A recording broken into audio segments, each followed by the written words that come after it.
ಕರಾವಳಿಯ ಜನಪ್ರತಿನಿಧಿಗಳು ಯಾರು ಅದಕ್ಕೆ ವಿರೋಧ ವ್ಯಕ್ತಪಡಿಸ್ತಾ ಇದ್ದಾರ, ಮಗದೊಮ್ಮೆ ಚುನಾವಣೆ ಬರುವಂತ ಸಂದರ್ಭದಲ್ಲಿ ಆ ಪ್ರತಿನಿಧಿಗಳಿಗೆ ಕಂಬಳ ಅಭಿಮಾನಿಗಳು, ಸಮಸ್ತ ಉಭಯ ಜಿಲ್ಲೆಯ ಕಂಬಳ ಅಭಿಮಾನಿಗಳು ಎಲ್ಲರೂ ಅವರಿಗೆ ಒಂದು ಪಾಠವನ್ನು ಆ ಸಂದರ್ಭದಲ್ಲಿ ಕಲಿಸಿದ್ರೆ ಆಯ್ತು. ಕೋಣಗಳಿಗೂ ಮೈಸೂರಿಗೂ ಬಹಳ ಅವಿನಾಭಾವ ಸಂಬಂಧ ಇದೆ. ಕಂಬಳ ಮಾಡುವುದರಲ್ಲಿ ಯಾವುದೇ ತಪ್ಪಿಲ್ಲ, ವಿರೋಧ ಮಾಡುವುದು ಸರಿಯಲ್ಲ ಎಂಬ ಭಾವನೆಯನ್ನು ಅಲ್ಲೇ ಒಬ್ಬ ಖ್ಯಾತ ಸಾಹಿತಿ ಲೇಖನಗಾರರು ಹೇಳಿರುವುದನ್ನು ನಾವು ಗಮನಿಸಿದ್ದೇವೆ. ಕಂಬಳ ಪ್ರಾರಂಭದ ದಿನಗಳಲ್ಲಿ ಕೂಡ ಬಿಜೆಪಿಯವರು ಕಂಬಳವನ್ನು ವಿರೋಧಿಸ್ತಾರೆ, ಇವತ್ತು ಸೇರಿಕೊಂಡಿದ್ದಾರೆ ಅವರು ಕೂಡ. ಸರ್ ನಮಸ್ತೆ. ನಮಸ್ತೆ. ಮೈಸೂರು ಕಂಬಳದ ಬಗ್ಗೆ ನಿಮ್ಮ ಅಭಿಪ್ರಾಯ? ಮೈಸೂರು ದಸರಾ ಎಂಬುದು ಕರ್ನಾಟಕ ನಾಡ ಹಬ್ಬ. ಈ ಕರ್ನಾಟಕ ನಾಡ ಹಬ್ಬ ಕರ್ನಾಟಕದಲ್ಲಿರುವಂತ ಎಲ್ಲಾ ಜಿಲ್ಲೆಗಳಿಗೆ ಅನ್ವಯವಾಗ್ತದೆ. ಅದೇ ರೀತಿಯಲ್ಲಿ ಮೈಸೂರು ದಸರಾ ಅದು ನಮ್ಮ ಹಬ್ಬ. ನಮ್ಮ ಹಬ್ಬದಲ್ಲಿ ನಮ್ಮ ರಾಜ್ಯದ ಜಾನಪದ ಕಲೆ ಆದಂತ ಕಂಬಳಕ್ಕೆ ಅವಕಾಶ ಕೊಡುವಂತ ತೀರ್ಮಾನ ಏನು ಮುಖ್ಯಮಂತ್ರಿಗಳು ಮಾಡಿದ್ದಾರೆ ಅದು ಸ್ವಾಗತ. ಉಭಯ ಜಿಲ್ಲೆಯ ಸರ್ವ ನಾಗರಿಕರಿಂದ ಬಹಳ ಪ್ರಶಂಸೆ ಮೆಚ್ಚುಗೆ ಆಗಿದೆ.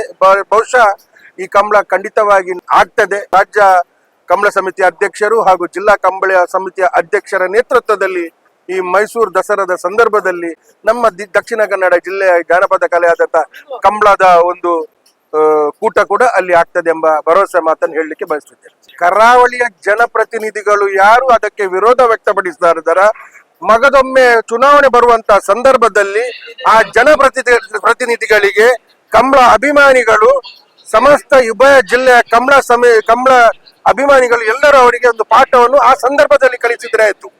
ಮೈಸೂರು ಕಂಬಳದ ಬಗ್ಗೆ ಈಗಾಗಲೇ ಈ ದಿನ ನಮ್ದು ಎಲ್ಲ ಕಂಬಳ ಕೋಣದ ಯಜಮಾನರು, ವ್ಯವಸ್ಥಾಪಕರುಗಳು, ತೀರ್ಪುಗಾರರು, ಕೋಣದ ಓಟಗಾರರು, ಪರಿಚಾರಕ ವರ್ಗದವರದ್ದು ಒಂದು ಸಭೆಯನ್ನು ಈ ದಿನ ಮೂಡುಬಿದಿರೆಯ ಈ ಕಡಲ ಕಿನಾರೆ ಕೋಟಿ ಚೆನ್ನ ಕಂಬಳದ ಬಳಿಯಲ್ಲಿ ನಾವು ಮಾಡಿದ್ದೇವೆ. ಎಲ್ಲರೂ ಸಹಮತ ವ್ಯಕ್ತಪಡಿಸಿದ್ದಾರೆ. ಮೈಸೂರು ಕಂಬಳವನ್ನು ಯಶಸ್ವಿಯಾಗಿ ನಡೆಸಬೇಕು. ನಮ್ಮ ಕರಾವಳಿ ಜಿಲ್ಲೆಯ ಈ ಸಾಹಸ ಕ್ರೀಡೆ ಕಂಬಳಕ್ಕೆ ಒಂದು ಹೊಸ ಮೆರುಗು ದೊರಕುವಂತಾಗಬೇಕು. ಮೈಸೂರಲ್ಲಿ ಕಂಬಳ ಮಾಡುವಂಥದ್ದು ನಮಗೆ ಸಂಪೂರ್ಣವಾದಂಥ ಹಕ್ಕಿದೆ.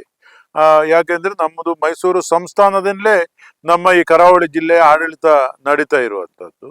ಮತ್ತೆ ಒಬ್ರು ಅಲ್ಲಿಯ ಸಾಹಿತಿ ಒಬ್ರು ಬಹಳ ಸ್ಪಷ್ಟವಾಗಿ ತಿಳಿಸಿದ್ದಾರೆ, ಮಹಿಷನ ಊರೇ ಮೈಸೂರು ಅಂತ. ಮಹಿಷ ಅಂತ ಹೇಳಿದ್ರೆ ಕೋಣಗಳು, ಎತ್ತುಗಳು, ಇದಕ್ಕೆ ಮಹಿಷ ಅಂತ ಹೇಳ್ತಾ ಇದ್ದಾರೆ. ಆ ಮಹಿಷಗಳು ಅಧಿಕವಾಗಿರುವಂತ ಊರು ಮೈಸೂರು ಆಗಿತ್ತು.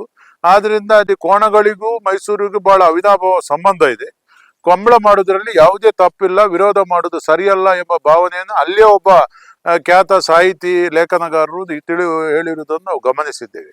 ಅನಗತ್ಯವಾಗಿ ವಿರೋಧ ಮಾಡಬಾರ್ದು. ಪರಿಸರವಾದಿಗಳು ಮರ ಕಡಿತಾ ಇದ್ದೇವೆ ಆ ರೀತಿ ಎಲ್ಲ ಹೇಳ್ತಾರೆ. ಒಂದು ಅಭಿವೃದ್ಧಿ ಆದಾಗ, ರಸ್ತೆ ಆಗುವಾಗ ಮರ ಕಡಿತಾರೆ, ಕೆಲವೊಂದು ಅಭಿವೃದ್ಧಿ ಆದಾಗ ಜನರ ಮೂಲಭೂತ ಸೌಕರ್ಯಕ್ಕೆ ಬೇಕಾಗುವಾಗ ಒಂದು ಸಣ್ಣ ಪುಟ್ಟ ತೊಂದರೆಗಳಾಗ್ತದೆ.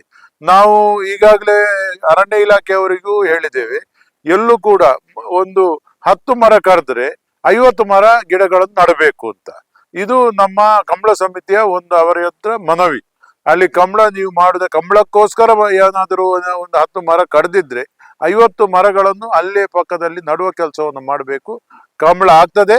ಮೈಸೂರಲ್ಲಿ ಕಂಬಳವನ್ನು ಒಳ್ಳೆ ರೀತಿಯಲ್ಲಿ ಸರ್ಕಾರ ಯಾವ ರೀತಿ ಕಂಬಳ ಸಮಿತಿಗೆ ವಿಚಾರವನ್ನು ತಿಳಿಸದ ಆ ರೀತಿ ಕಂಬಳವನ್ನು ನಡೆಸ್ತೇವೆ. ನಾವು ಈ ತುಳುನಾಡಿನ ಜನ ಮೈಸೂರು ಆಡಳಿತಕ್ಕೆ ಒಳಪಟ್ಟವರು. ಅದರಿಂದ ಮೊದಲು ನಾವು ಮೆಡ್ರಾಸ್ ಪ್ರೆಸಿಡೆನ್ಸಿಯಲ್ಲಿ ಇದ್ರೂ ಕೂಡ ನಮ್ಮ ಎಲ್ಲ ವ್ಯವಹಾರಗಳು ಮೈಸೂರು ಮುಖಾಂತರ ನಡೀತಾ ಇತ್ತು. ಆ ದಿನಗಳಲ್ಲಿ ನಮ್ಮ ಈ ಜಿಲ್ಲೆಯ ಹೆಚ್ಚಿನ ಜನ ವಿದ್ಯಾಭ್ಯಾಸಕ್ಕೂ ಕೂಡ ಮೈಸೂರಿಗೆ ಹೋಗ್ತಾ ಇದ್ದ ದಿನಗಳು ನಮ್ಮ ಬಾಲ್ಯದಲ್ಲಿ. ನಮ್ಮ ಹಿರಿಯರೆಲ್ಲ ಆ ದಿನಗಳಲ್ಲಿ ಮೈಸೂರಿನಲ್ಲೇ ವಿದ್ಯಾಭ್ಯಾಸ ಮಾಡ್ತಾ ಇದ್ದ ನೆನಪನ್ನು ಕೂಡ ಇಲ್ಲಿ ಮಾಡಲಿಕ್ಕೆ ಇಚ್ಛಿಸ್ತೇನೆ. ಅದೇ ರೀತಿ ಮೈಸೂರಿನಲ್ಲಿ ಉತ್ತಮ ಗುಣಮಟ್ಟದ ಹೋಟೆಲ್ಗಳು ಕೂಡ ದಕ್ಷಿಣ ಕನ್ನಡ ಜಿಲ್ಲೆಯವರದು ದಾಸ್ ಪ್ರಕಾಶ್ ಗ್ರೂಪ್ ಇತ್ತು ಎಂಬುದನ್ನು ಕೂಡ ಇಲ್ಲಿ ನೆನಪಿಸಲಿಕ್ಕೆ ಇಚ್ಛಿಸ್ತೇನೆ. ಕಂಬಳ ಒಂದು ವೀರ ಕ್ರೀಡೆ. ಮೈಸೂರಿನ ವೀರ ಅರಸರು ಈ ರಾಜ್ಯದ ಹಿಡಿತವನ್ನು ಇಟ್ಟುಕೊಂಡಿದ್ದವರು. ಆದ್ದರಿಂದ ಈಗಿನ ಸಂಸತ್ ಸದಸ್ಯರು ಮೈಸೂರಿನ ರಾಜವಂಶಸ್ಥರು ನಮ್ಮ ಮುಲ್ಕಿಯ ಕಂಬಳಕ್ಕೆ ಬಂದು ಅದನ್ನು ಸ್ವಾದಿಸಿದವರು.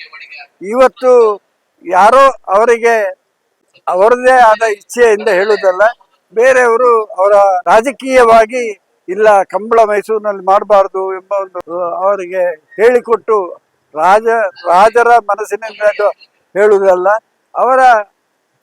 ಅವರ ಬಾಯಿಯಿಂದ ಹೇಳಿಸುವಂತ ಕೆಲಸ ರಾಜಕೀಯ ಉದ್ದೇಶದಿಂದ ಮಾಡ್ತಾರೆ ಎಂಬುದನ್ನು ನಾನು ನೇರವಾಗಿ ಹೇಳಲಿಕ್ಕೆ ಇಚ್ಛಿಸ್ತೇನೆ. ಯಾಕೆಂದ್ರೆ ಇವತ್ತು ಮೈಸೂರಿನ ಕಂಬಳವನ್ನು ಅಶೋಕ್ ರೈ ಅವರು ನಮ್ಮ ಪುತ್ತೂರಿನ ಶಾಸಕರು ವಹಿಸಿಕೊಂಡಿದ್ದಾರೆ. ರಾಜ್ಯದ ಮುಖ್ಯಮಂತ್ರಿಗಳು ಅದಕ್ಕೆ ಸಂಪೂರ್ಣ ಸಹಕಾರ ಕೊಡ್ತಾರೆ. ಅದೇ ಒಂದೇ ಉದ್ದೇಶದಿಂದ ಕುಮಾರಸ್ವಾಮಿ ಅವರು ಇರ್ಬೋದು, ಅವರ ತಂಡ ಇರ್ಬೋದು, ಬಿಜೆಪಿ ಶಾಸಕರ ಗುಂಪಿನವರು ಇರ್ಬೋದು, ಅವರೆಲ್ಲ ಇವತ್ತು ವಿರೋಧಿಸ್ತಾ ಇದ್ದಾರೆ. ಕಂಬಳ ಪ್ರಾರಂಭದ ದಿನಗಳಲ್ಲಿ ಕೂಡ ಬಿಜೆಪಿಯವರು ಕಂಬಳವನ್ನು ವಿರೋಧಿಸ್ತಾರೆ. ಇವತ್ತು ಸೇರಿಕೊಂಡಿದ್ದಾರೆ ಅವರು ಕೂಡ. ಇದು ಮೂಡಬಿದ್ರಿಯಲ್ಲಿ ಕಂಬಳ ಮಾಡುವಂತ ಸಂದರ್ಭದಲ್ಲಿ ಕೂಡ ಬಹಳ ದೊಡ್ಡ ಮಟ್ಟದಲ್ಲಿ ಬಿಜೆಪಿಯವರು ವಿರೋಧಿಸಿದ್ದನ್ನು ನಾನು ಇಲ್ಲಿ ನೆನಪಿಸಲಿಕ್ಕೆ ಇಚ್ಛಿಸ್ತೇನೆ. ಆದ್ರಿಂದ ಕಂಬಳದಲ್ಲಿ ರಾಜಕೀಯ ಬೇಡ.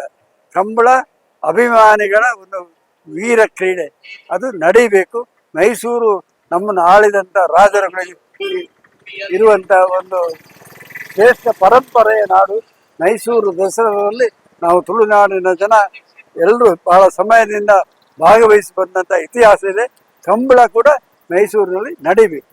ನಾನು ನೇರವಾಗಿ ಒಬ್ಬ ಮಾಜಿ ಕ್ರೀಡಾ ಸಚಿವನಾಗಿ ಮೈಸೂರು ಕಂಬಳ ಯಶಸ್ವಿಯಾಗಿ ನಡೆಯಬೇಕೆಂಬ ಹಾರೈಕೆ ಉಳ್ಳವ. Thank you sir.